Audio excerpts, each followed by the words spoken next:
कुर्सी पे बैठा है वो प्रधानमंत्री की, वो प्रधानमंत्री नहीं है। विजय माल्या जब देश छोड़कर भागा तो उसने बताया था कि मैंने अरुण जेटली को 235 करोड़ रुपए का चेक दिया था, तब मैं देश छोड़कर आया था, मुझे बीजेपी नहीं भगाया था। असल कहानी ये है कि आपका विनाश ही देश का विकास। अखबार और जनता ये दोनों हमेशा सरकार के खिलाफ होने चाहिए। मैं ये मानता हूँ कि आज भी जो अखबार है ना, अखबार चौथे स्तंभ के रूप में काम करता है और उसकी वैल्यू है। अखबार जो है प्रिंट मीडिया प्रोपेगेंडा का एक हिस्सा रहा है। कुछ अखबार ऐसे हैं जो आज भी सरकार से सवाल पूछते हैं। तो हिंदी का एक अखबार है दैनिक भास्कर। जैसे मुझसे कई बार लोग कह देते हैं कि आपको सरकार के काम में कभी भी अच्छाई नजर नहीं आती है क्या? बोले सरकार कुछ अच्छा काम कर तो एहसान करती है क्या? पीएम रिलीफ फंड हुआ करता था सरकारी, आज के टाइम पे पीएम केयर्स है, जिसका मालिक प्राइम मिनिस्टर नहीं है, नरेंद्र मोदी है। 55 लाख करोड़ रुपए का लोन था भारत के ऊपर वर्ल्ड बैंक का, 256 लाख करोड़ हो चुका है। एक सिंगल घर नहीं दिखा सकते आप जिसकी जमीन बैंकों में नीलाम नहीं पड़ी है। आप शहरी व्यवस्था के खिलाफ क्यों? देखो भूखे मरते थे ये अमेरिका और इंग्लैंड को, आज भी भूखे मर जाए अगर भारत इनको ये चीजें देना बंद कर दे।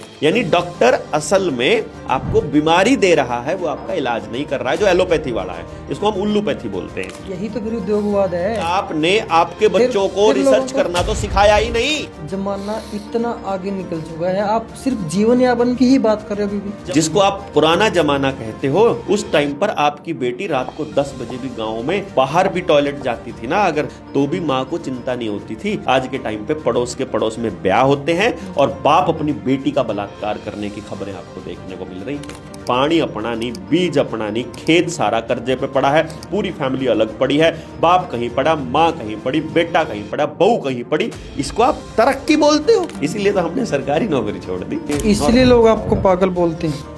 इसलिए तो हमको लगा कि नहीं, नौकरी करने के लिए थोड़ी पैदा हुए हैं। मिनिस्टर्स हो गए, जुडिशरी के लोग हो गए, बड़े बड़े अफसर हो गए, बड़े बड़े उद्योगपति हो गए, सब मेरे क्लाइंट्स आते हैं। आप गांव की बातें करते हो, रहते आप खुद शहर में हो। और शहर थे गंदगी के लिए। और चैट जीपीटी जैसा ये एआई दे दिया गया है और थोड़े दिनों के बाद जो एआई बोलेगा आप उसको सच मानने लग जाओगे। अगली पीढ़ी के लिए बहुत खतरनाक सिचुएशन है। इसलिए मैं बोलता हूँ भारत कभी गुलाम था ही नहीं, भारत अब गुलाम होने की तैयारी कर रहा है।